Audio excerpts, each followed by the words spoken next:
My name is Amora. And this is my store. No. I don't think so. Wait, what? You will not be telling your story. Why? Because I don't like you. How about you? People always say nothing exciting ever happens in our little town, a place where the biggest scandal is a misplaced garden gnome. I used to believe that.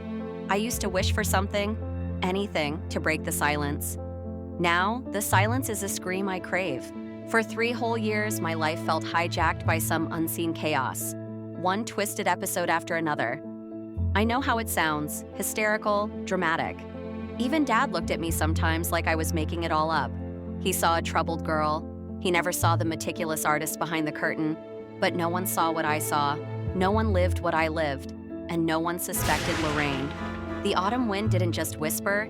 It howled a mournful premonition through the skeletal trees, carrying the scent of decaying leaves and something sharp and metallic from the cold earth. I stood beneath the sprawling shadows of our family estate, once grand, now heavy with a gloom that pressed into my skin like damp wool. It was a house that was slowly suffocating. When I was 12 years old, I'd already learned the truth. Monsters don't always lurk under the bed or hide in closet corners. Sometimes they smile so sweetly your teeth ache. They bake cookies and smell faintly of cinnamon. And sometimes they marry your father. My name is Ivy. And this is my twisted story. Lorraine didn't have children of her own, and for a while, it felt like she adored me. We baked together, read stories late into the night, danced barefoot in the living room, and whispered scary tales inside blanket tents in the backyard. I believed I'd found a second mother, someone who filled the hollow space Mom left behind. Every morning, I'd wake up thrilled to see her. A warm, golden haze over my grief. I felt loved, warm, safe, but gilded cages are still cages. And when I turned 12, everything changed. For years, I called Lorraine Mom. Just the sound of her silky, cinnamon lace laughter was a balm to the grief I carried after my real mother died in that terrible car accident. Lorraine, with her fiery hair like sunlight trapped in a bottle, felt like an angel, sent to patch up the jagged edges of my broken life. The memory of her genuine warmth is the sharpest dagger, the ultimate betrayal. She baked cookies with me on snow days, read books in silly voices while we snuggled under blankets, and braided my hair each morning with a smile so warm it made me believe the world wasn't so dark after all. For a long time, I truly thought I was lucky. That maybe, just maybe, love had come back to find me. But ignorance is a cruel mistress, and bliss is none the wiser. It started right after Mom died and Dad married Lorraine. Lorraine with her perfect makeup and silvery, sweet smile. A mask so flawless it should have warned me. Everyone loved her, said she was just what Dad needed, what I needed. I tried pretending, but something felt off. Almost like Lorraine was calculated, planned, like she was following a deadly script, not nearly the way she appeared to be. So I pretended that I was okay with everything. But soon, I stopped pretending altogether. At first, it was small things. Dad's old clock, the one Mom called Lucky, and always kept on the mantle. Its tick a heartbeat in the silent house.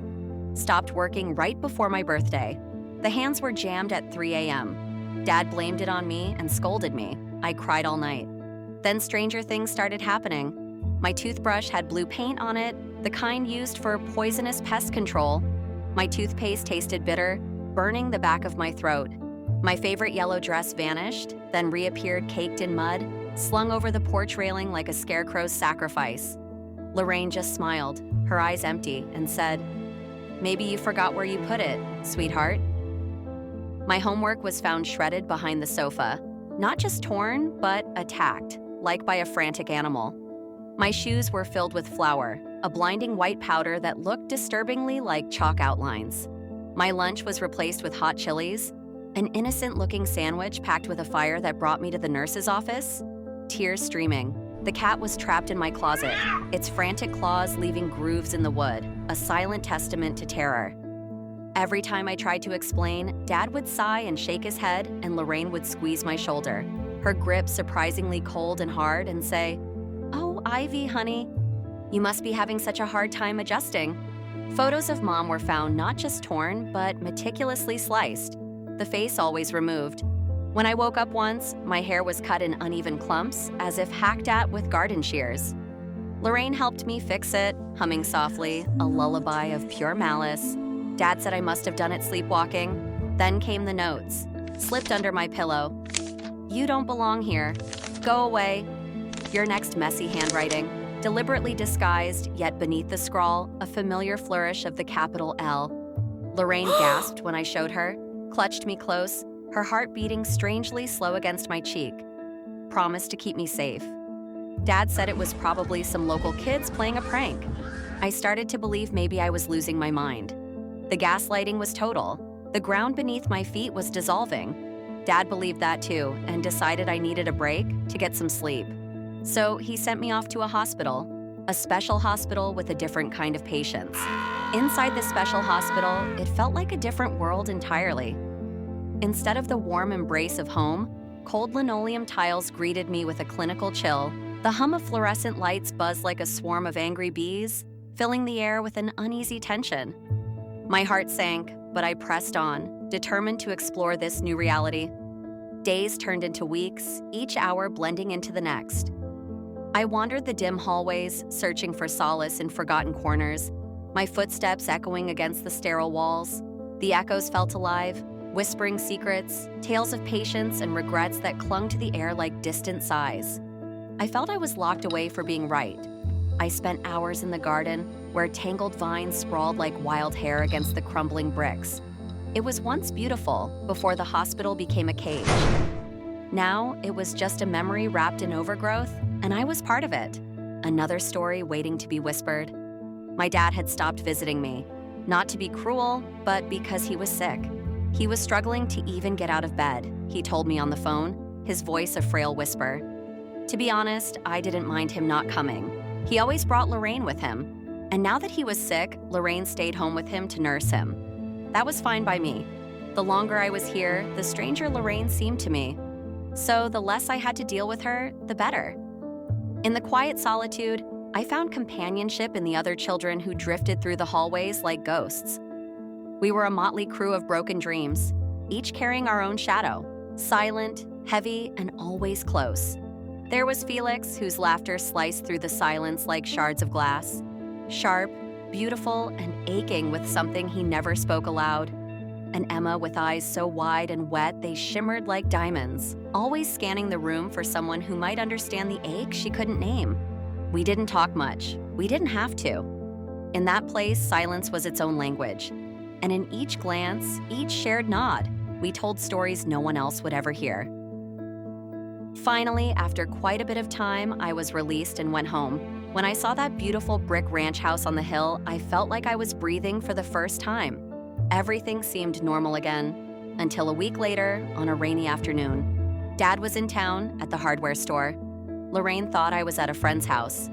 I came home early, stomach aching, moving quietly through the hallway. The air in the house was thick, expectant. I heard her in the laundry room, humming, talking to herself. I peeked around the doorway. She was dipping my clothes in bleach and mud, packing them into a bag. A pair of Mom's old silver earrings was tangled in a stained blouse. The cat meowed from inside a hamper. I watched her pat the top of the hamper with a smirk, and then she pulled out a notebook from her pocket. She wrote a note and tucked it into my shoe. It was the exact note from beneath my pillow, word for word. I saw her secret smile, a smile not for Dad, not for company, a smile of pure, venomous satisfaction. I didn't confront her. I waited until she left. Then I took the note and the clothes and hid them inside my closet at the top.